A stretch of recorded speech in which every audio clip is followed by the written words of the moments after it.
Today we're going to be making an intensity change scale, again with acrylic paint. Be sure to use the canvas pad sheet that we already started with the monochromatic scale on it. We're going to draw out a second scale just like that first one, 11 spaces across. So take your scale page that you already have and draw out another bar using a hard pencil like a 2H or a HB would be fine. Okay, you can always just trace a ruler if you've got a standard length and width ruler. Otherwise, 11 inches. This canvas pad is 12 inches, so you're good. And then just connect those lines. And then mark out 11 or 10 lines for a total of 11 spaces. I like 11 because it gives us an actual center.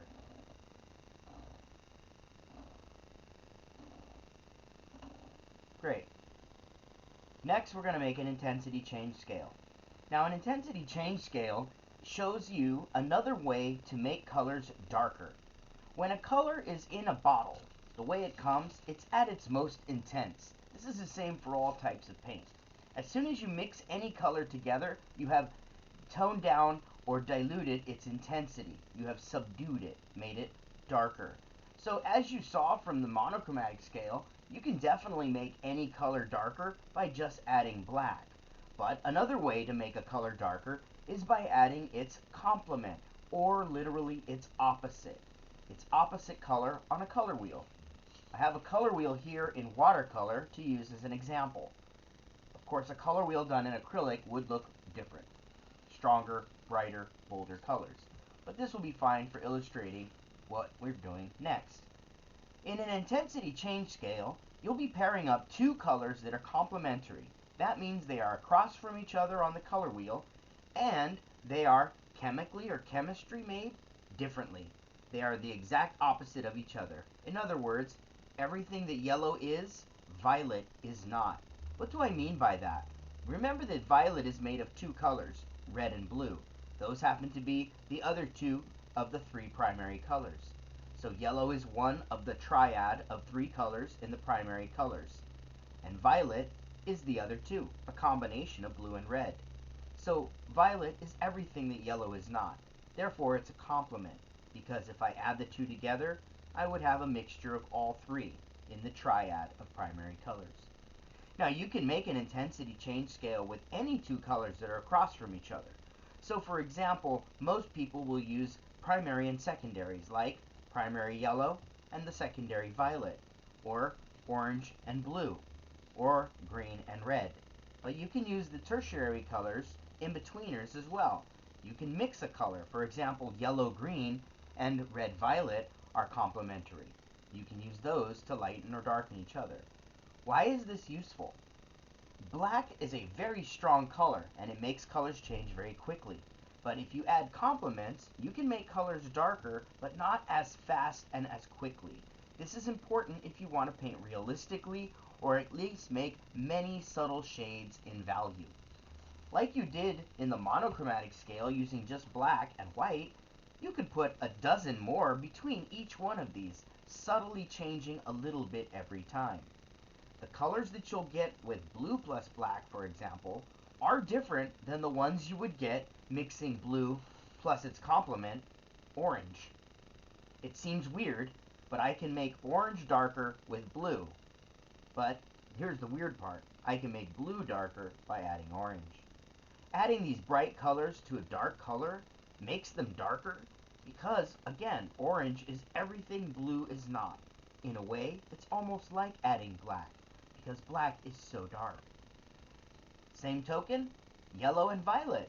I can make violet darker and muddier by adding yellow, which seems crazy considering how bright yellow is. So if I'm painting some grapes, I can mix in a little yellow to make that violet grape a little darker. At the same time, if I'm painting a lemon yellow, I can make the yellow a little bit darker by adding violet. I can also do it with black, but adding violet is a little bit more like real life, scientifically accurate according to the spectrum of color. So take a minute just to look at this color wheel to decide which two colors you're going to be using for your intensity change scale. It just has to be two colors that are across from each other on the color wheel. If this is confusing to you, I just recommend simply choosing one primary color and one secondary color. As long as they are directly across from each other on this color wheel or any color wheel, you'll be okay. If you're still stumped, here's the easy ones. Blue and orange, yellow and violet, red and green. For my example, I'm going to use red and green. From your paint kit, you've got a red and you've got two greens. I'm going to use the green that feels a little bit more like a bluish green, almost like a viridian or a phthalo green, but it'll work for this experiment. So I'm going to be using these two. But again, look at the color wheel. You can select two other complementary colors for your experiment. I say this is an experiment because it's just one example to represent many things that you could do with paint. In other words, you're doing an intensity change scale with only two colors.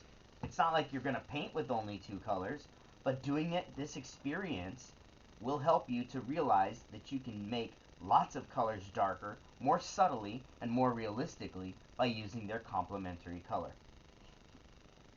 Hopefully you have a sheet of wax tape or something that you were using last time you used acrylic, and you're not using your tabletop because it will get stuck there. Okay? Remember to shake your paints before you ever squirt any out. They settle. The water does separate from the paint. These little containers that I gave you are pretty tricky, but if you get a good squeeze on them, you'll be able to get enough paint out. Remember, we're not painting a large area or very large area, so it's not going to take a whole lot of paint. I estimate maybe a little bit of less than the size of a penny or dime of each color would be fine. And it's only two colors that you need. Only those two complements, whichever two you're going to be using.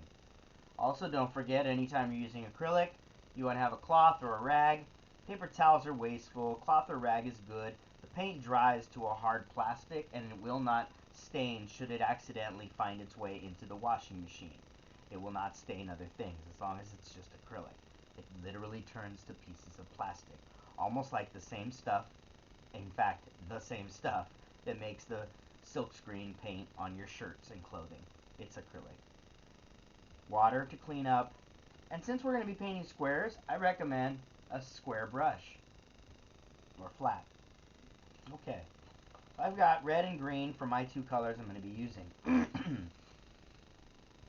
On one end, it'll be red, 100%, full strength, the way it comes from the container. I'm going to lay that one in first. Remember, the flat brush is great for squares because it's flat and square.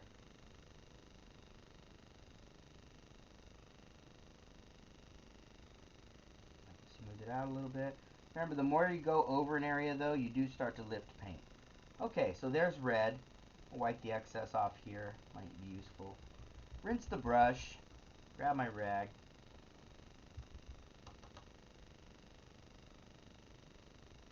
Squeeze a little under there. Okay. Now go to the green, or in your case, color B. Really pretty green. Like an emerald, huh? Seems very thin though. So each color acts a little differently. You'll see yellow is a wimp. Can never paint on top of other colors. You literally have to put white down first. And some of these greens, this thinner green is kind of a wimp compared to, I mean, look how strong the red was. Laid down solid. Alright, it'll dry fine. Next, we're going to skip to the middle. Remember, there is a middle because we did 11 squares, not 10. The middle is going to be an equal combination of these two complementary colors. This is when your mixing kind of has gone too far. You'll see. You're going to mix an equal portion of those two colors, and you're going to get something that doesn't really look like any of those two colors anymore. Very dark usually, or definitely going towards something like a brown. If it still looks a lot like one of your two colors, mine looks still a little very greenish, So I'm going to add some more of that red. There we go. Now I've got something that it's not red, it's not a green. If you looked at this on paper, you might not even know how you got it. But that's the color. Oh, that's still kind of greenish. Recognize that. This is why it's an experiment. You keep going. Now I think I've got something that's like poop brown, brownish. Oh, yeah, there we go. It's almost like a brown, gray, very dark color. Yeah, my eyes deceived me. At first it seemed greenish, but it's definitely brownish. Okay, and that's perfect for kind of that middle color. Again, you're trying to get something that isn't really looking like either of the two colors. This is really dark. Okay, now you're going to kind of go backward. The end result is going to appear as if one color is transforming into the other. It's not really what's going to happen, but kind of. We do the middle one though because that's how you know if you're getting too dark too quickly. Okay, that's why you always do the middle one first. Anytime you've never done one of these before, it's a good idea. I'm going to need more of that red.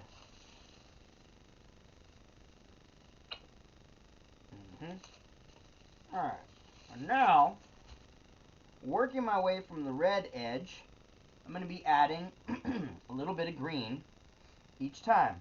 So here's the pure red. Nice big sample of it.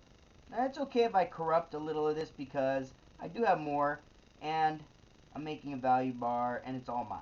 Just like you guys, you're doing this all on your own. You don't have to share with a partner or anything. Okay, so let's put some green in here. Whew, it goes fast, doesn't it? See that?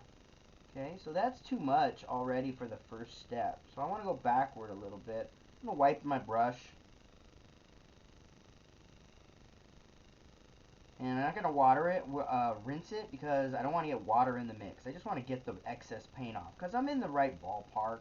These are just things you learn as you go, you know. It saves you time, saves you water, saves you cleanup. It saves you from getting watery paint if you're cleaning your brush too much, you know. Anyway, so I'm going to go back to the red here. There's already some green in my brush. Let's see if that gives me anything. It does create something that's a little darker, and I like it. I'm going to push your brush towards the surface of your page. Working on a hard surface shouldn't be a problem.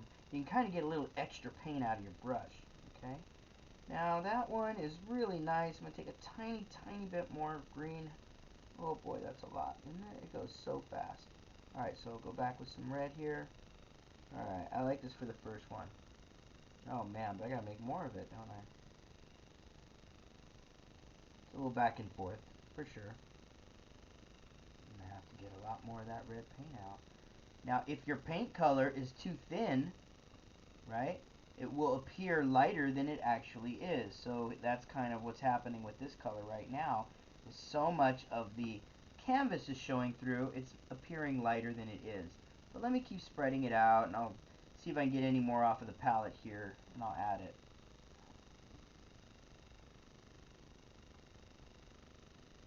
Smooth it out. Maybe I'll get something worth. It's definitely a color you wouldn't think you'd get from going red plus green, right? That's good. But again, I'm going to need more red.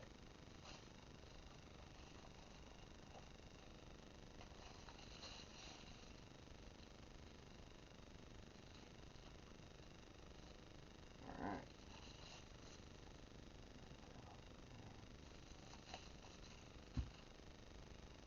Okay, now I'm just going to add red into this little brownish, or barely brownish, excuse me, puddle I started for that last one. And then I'm going to add a little more green. See what happens. Nice shift. Is it what I just had? How do you check? Good way is kind of just hold the brush right over. Looks pretty close, huh? Maybe I should. Gosh. Yeah, you know, it's so close. In fact, I'm going to just do a second coat with it. And now I'll change it. There we go. Okay, good. Now, let's go to the next step. I'm going to run out of red here.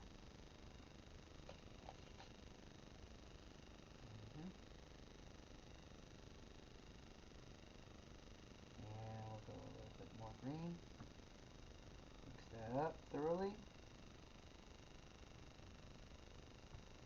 Push the paint out of the brush. It's a nice color. Is it too dark? Go backward fast with a little extra red. Alright, another nice subtle shade change. Okay, we're still in colors that look like reds. Almost like a mauve. Now things will happen with different colors. For example, you have two greens in your kit. So you could do this twice. What I'm doing today, try it with the other green. You'll see it act totally different. Again, why did we do the middle? Because we want to make sure we aren't getting too dark too quickly. Like now that puddle just shifted quite a bit because green seems to go a long way. But here's a nice darker version of what I just laid down.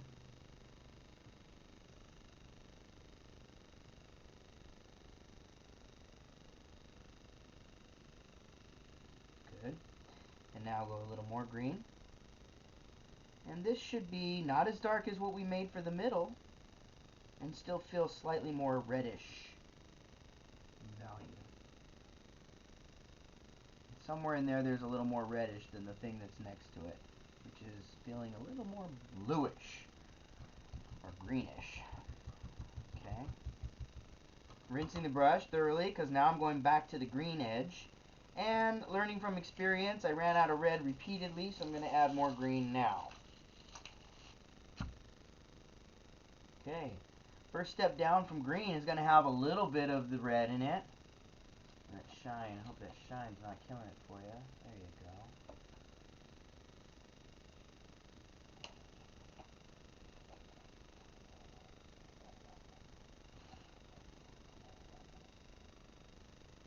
Alright, now I can do that. That's a little better for you, I think. Okay, so some green, a little red.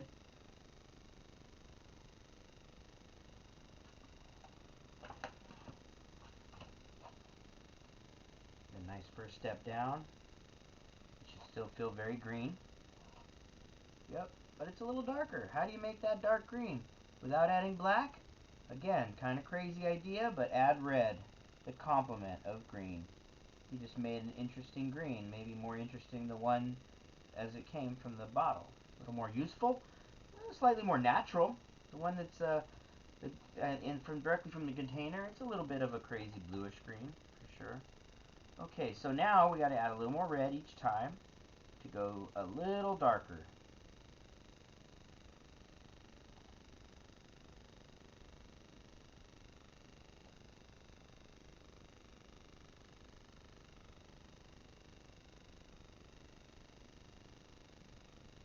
Also, I am using a disposable palette, and I am using the back side of the page. I thought I would be smart and conserve, but the back side of the page is not covered with the same wax like the other side, so it is sucking up my moisture of my paint. And that's why my paint is drying so much faster than it did the last time I did a demo using the same piece of paper. One side is definitely better than the other. I forgot. Okay.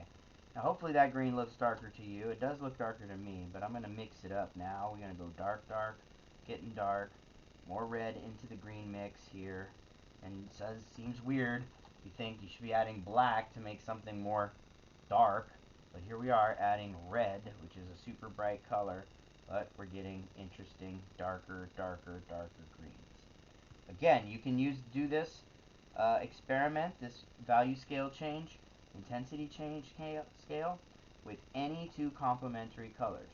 Try it with other colors just to see what happens, but it works out well. It's often that you have multiple colors on your palette anytime you're doing a painting anyway, so you probably have these colors. It wouldn't be like, oh man, now I gotta go get this because I'm gonna do some shading.